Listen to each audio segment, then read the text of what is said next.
FM 107.1.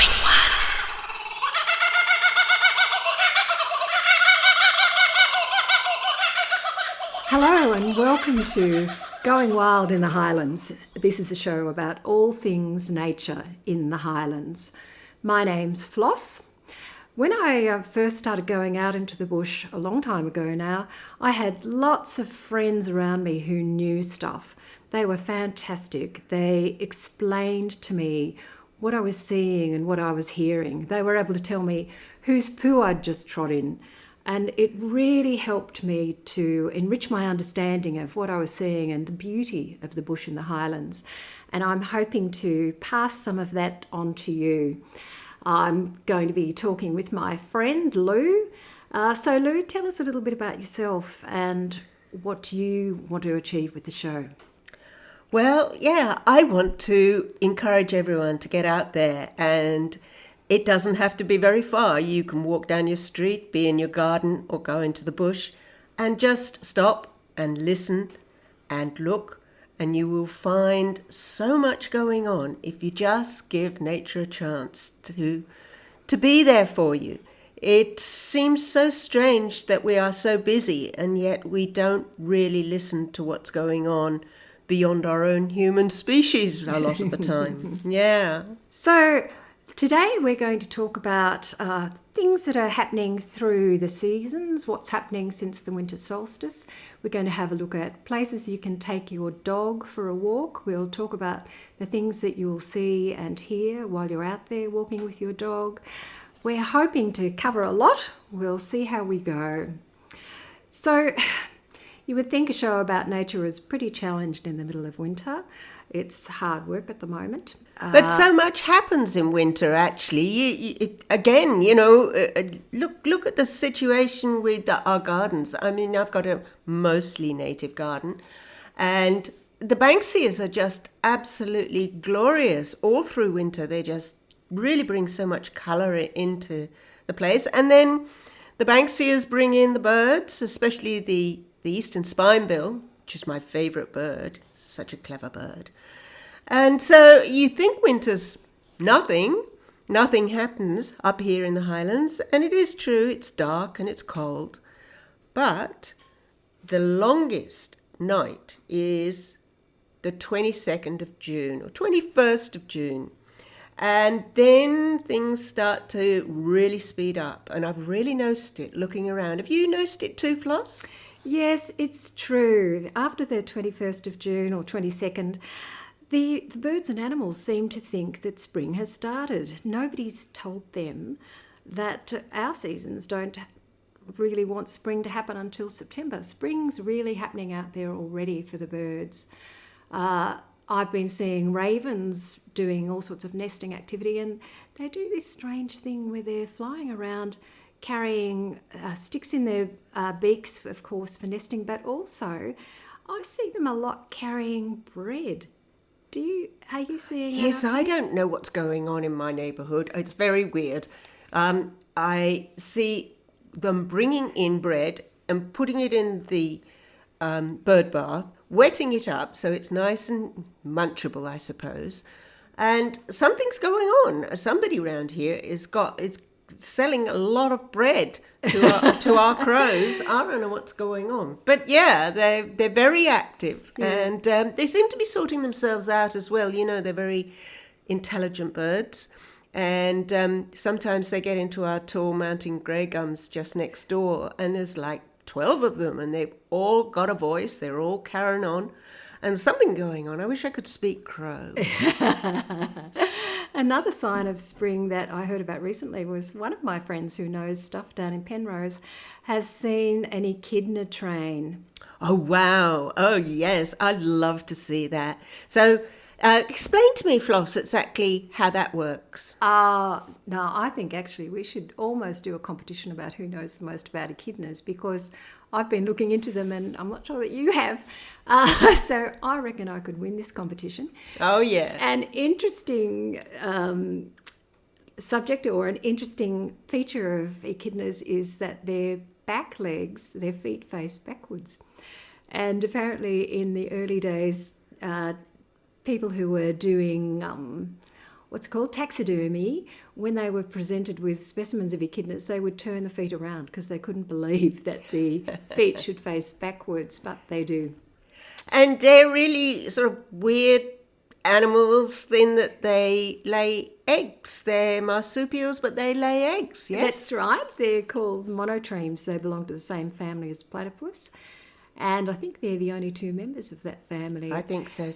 So their breeding season is June to October, and what happens is when she's ready to mate, the female, she must produce a pheromone or something, and the male echidnas all flock to her and create a line behind her, and this is called an echidna train, and the line or the trail of males behind her can last for weeks. And how many are in the train?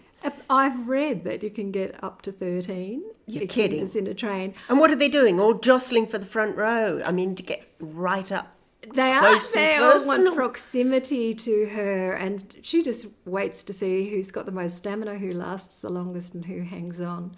I saw an echidna last year in September walking along the path in Exeter, and he was a man with a mission. I reckon that he'd gotten onto the scent of a female, and he was looking to enter a train.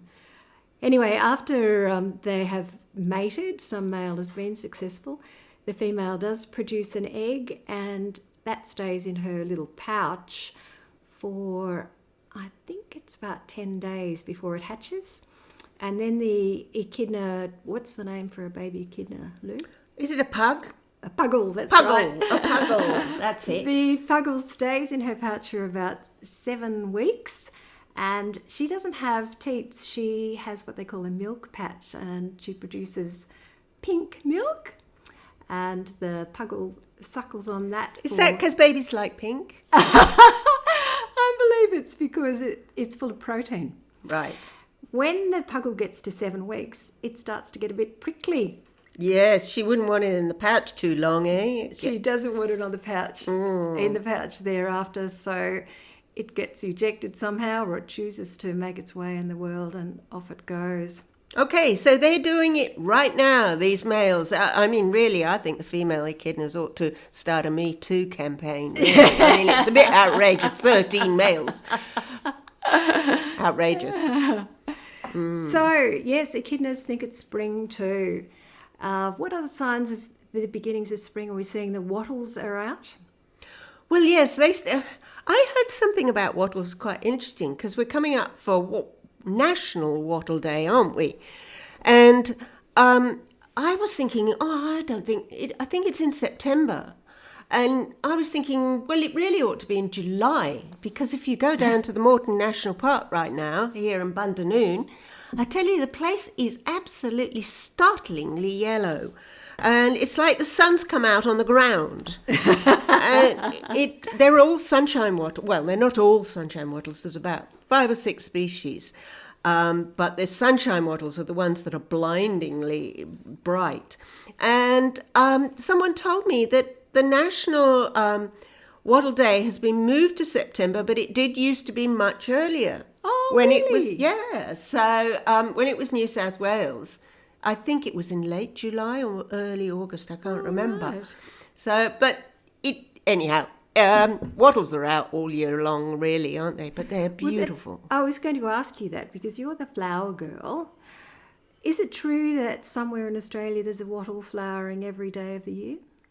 I'm sure there is.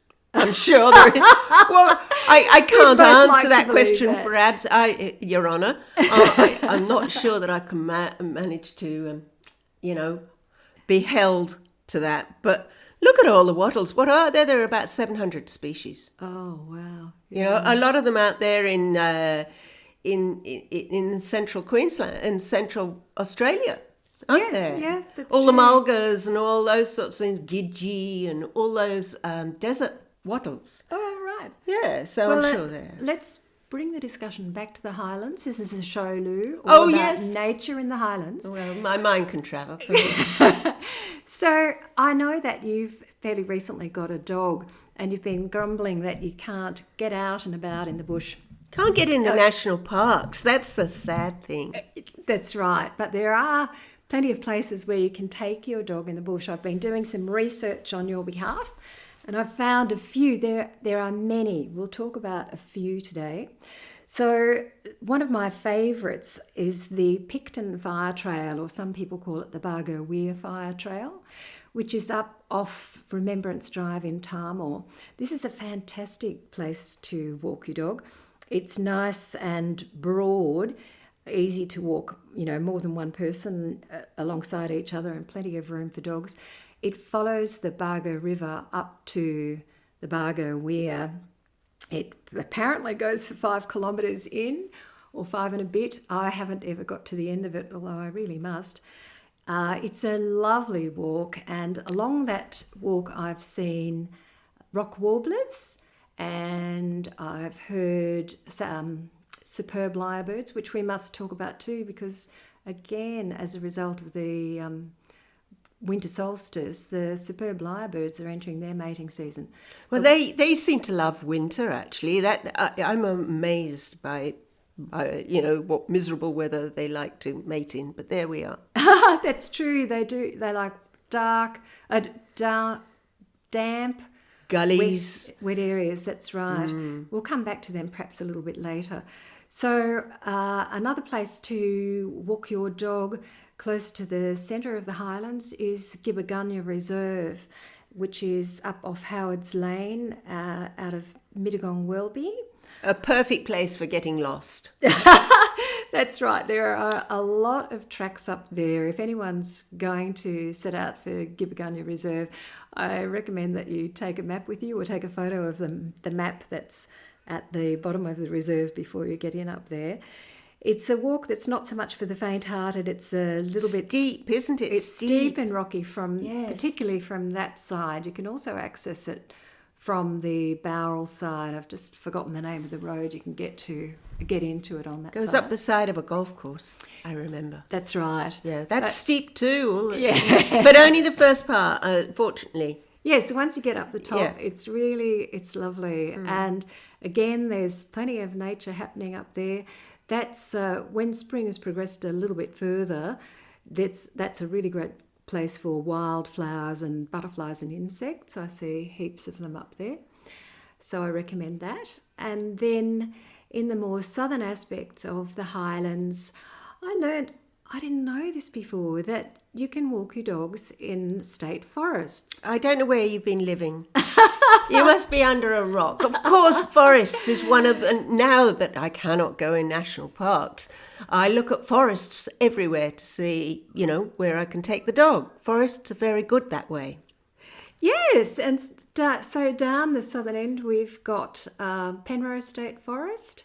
We've got Wingelow State Forest, is that right? Yes. And Belanglo State Forest. All great places to take your dog, and I think that you told me that... Oh, Belanglo, yes. That's a great birding spot. And you know what a friend told me?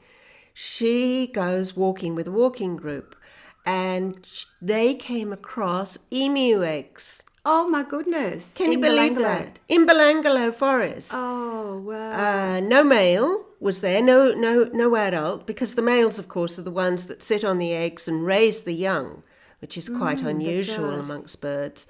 But they were, that beautiful, pearly, dark blue. So they were definitely viable eggs with chicks inside of them. So maybe he was just off having a munch. I hope he's coming back soon. Yeah. And I think you've told me that people camp in there with dogs. Yeah, the forestry is full of camping spots. Well, the one I know is in Wingelow.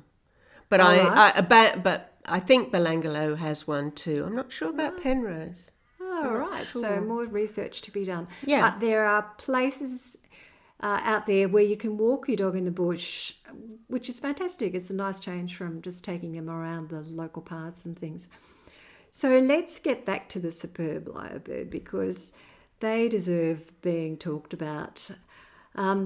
Before I get into it a little bit, I should mention, because I'll forget otherwise, that a good place to go to actually see them, in my experience, has been to go early to the car park at Fitzroy Falls. Funny you should mention that. I think we must have been on the same trip, because I remember meeting up with a whole lot of people at some unearthly hour in midwinter. It was dark, or it was almost Close dark. to dark, yeah. And they were running around the car park. Yeah, so we're not guaranteeing it, listeners. No, that was a couple of years ago. They may have moved their patch, I don't know. Yeah, but, if you want to increase your chances of actually seeing a lyrebird, then that's the place to go. But what you're much more likely to do is hear a lyrebird, especially at this time of year. This is their mating season, and the males will build within their territory a number of mounds from which they'll perform. And we all know that they're fantastic mimics. They get up onto their performance mound and they put on this beautiful performance. They pull their gorgeous big tail right up over their body and head, so that they're almost And in then an they umbrella. shake.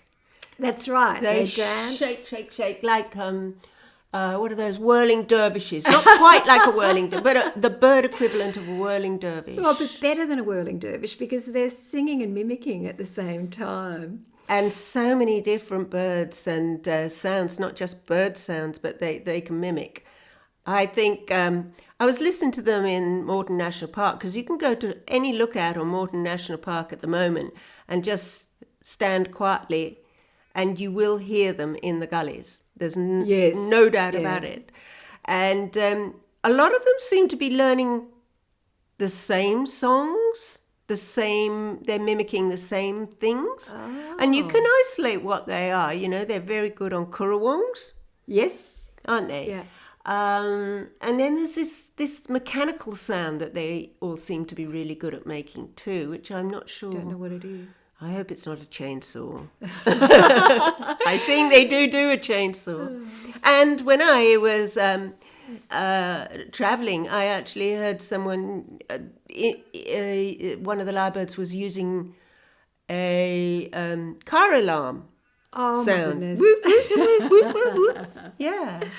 So what he does is he dances and performs and hopes that he'll attract a female in. And I heard recently that when he's almost at the end of his little performance, he copies the call of birds panicking, a bird's warning call that indicates to them that a raptor may be around, because then the female is tempted to rush in under the protection of his feathers, at which point he pounces and has his way with her.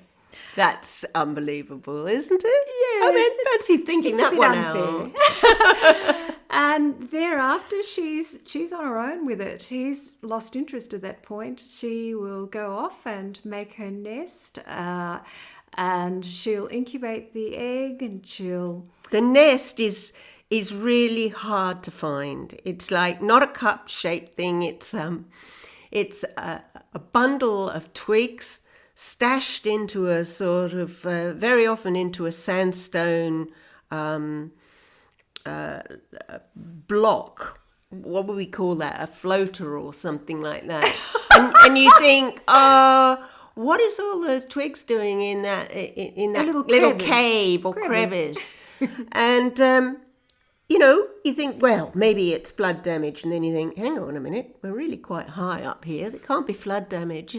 And that's the nest. It just, unless someone points it out to you, it is really hard. But if you look around, you will have a look to see if you can't find them now and then, because they're definitely around here. That's right. Yeah. Yeah, that's true.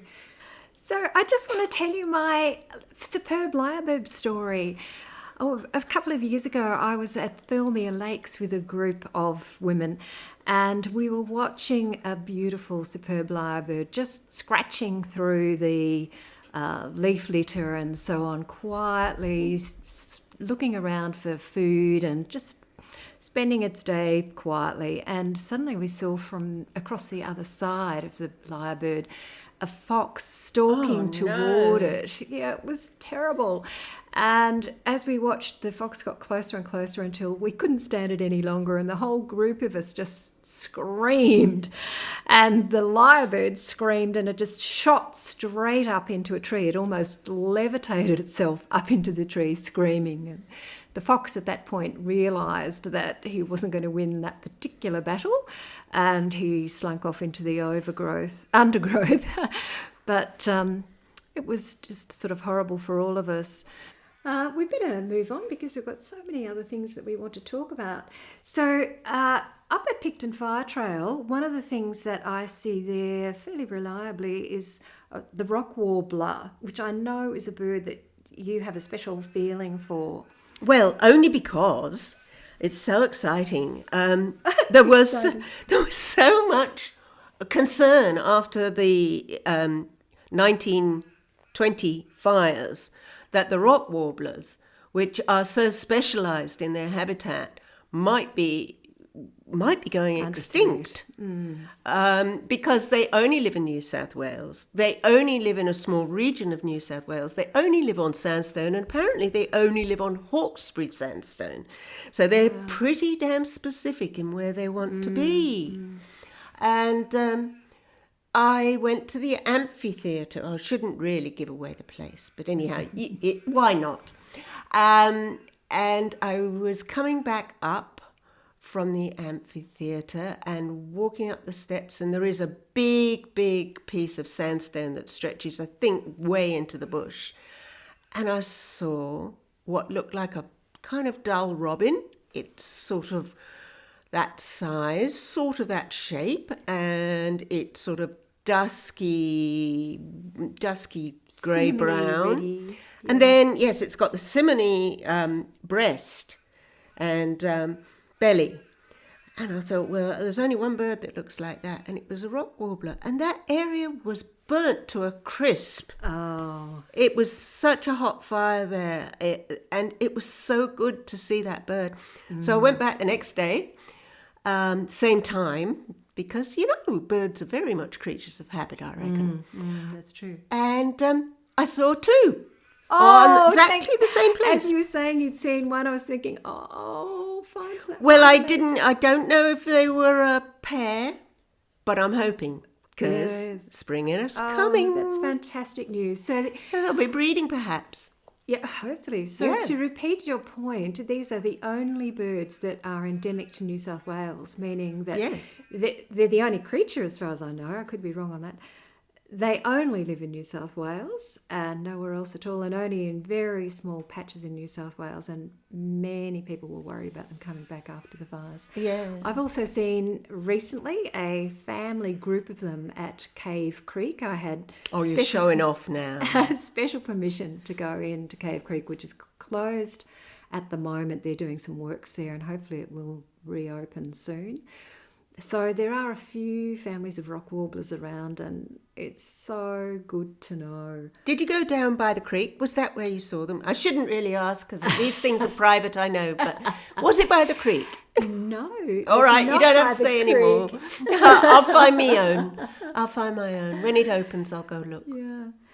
Another thing that is showing interest in mating it already is the satin bowerbirds at the moment. I haven't seen any bowers, but I've seen a lot of satin bowerbird activity, and they're hanging around in groups. They're all getting very excited. Excited, yes, they are. I should mention, we talked about bread before. I've seen someone feeding bread to satin bowerbirds. We want this to be an upbeat show. We don't want to have, give people bad news, but if you're going to feed birds, please do not feed bread to any of them. This includes ducks. Bread is really not a good food for birds. It fills up their bellies and it doesn't provide them with any nutrition at all. And as a result of the full tummy, they don't eat the food that they should be eating. So in a future episode, we'll talk about how to feed birds, what are good things to feed birds. But in the meantime, you'll have to wait for that episode. In the meantime, please don't give bread to any birds at all. Another problem with bread is that it can become damp in their mouth and stick to their beaks and cause fungal infections and things in their beaks. There's just nothing good about that. So we're almost out of time, Lou, and we need one more little upbeat story. Do you want to hear about what's going on with the cypresses and the dying? This is not a very happy story, but it's a very real story. You must have noticed here in the Southern Highlands as you drive around that there are lines and lines of trees that have died. There are, yes. And we've Tell me been what's trying going to get on. to the bottom of what it is going on. And we're doing some scientific testing. But what we are expecting to find out is that it is basically stress. The trees, first of all, went through a long drought, followed by, 2 or 3 years of pouring rain non-stop. And then we think what happened was a lot of them, especially the ones in low-lying areas, their roots just sat in water. And so they got no oxygen. They basically drowned. And then to finish them off came fungus of various sorts. Right. We're looking at 2 in particular. There's a fungus that's waterborne called Phytophthora. Very, very tricky fungus because you've got to be careful not to move it around. It moves, as I say, in water and up into roots. Dear. And then there is another fungus which we were worried about called cypress canker, which attacks the trees in the cypress complex, of which Leylandii is very much one. And you will see a lot of Leylandii. And I might talk a little bit more on another episode exactly what the Leylandii is, because it's a very strange mixture of 2 genera, 2 big groups brought together. And they seem to have been particularly badly attacked. Okay, so Lou, we're running out of time. We've just got a couple of minutes, and I asked for an upbeat story at the end. So, happy story? Is there good news in the cypress story? Well, I don't know about good news so much as it's really a case of what are we going to plant instead? Because, if you're dead, you're dead. But, in the future, things are going to be a lot different anyhow because of climate change. Yes, and so we're thinking about what we could replace them with. Okay. And there are a lot of really lovely trees that we could make our landscape look absolutely beautiful. By just thinking a little bit about these shelter belts and windbreaks and boundary fences. And I think really the future do could need.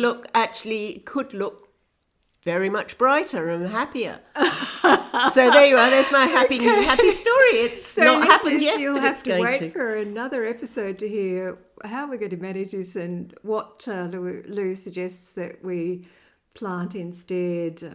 It's very sad about the cypresses, and I'm sorry I can't give you anything. As a bit of a upbeat to native finish buff, on.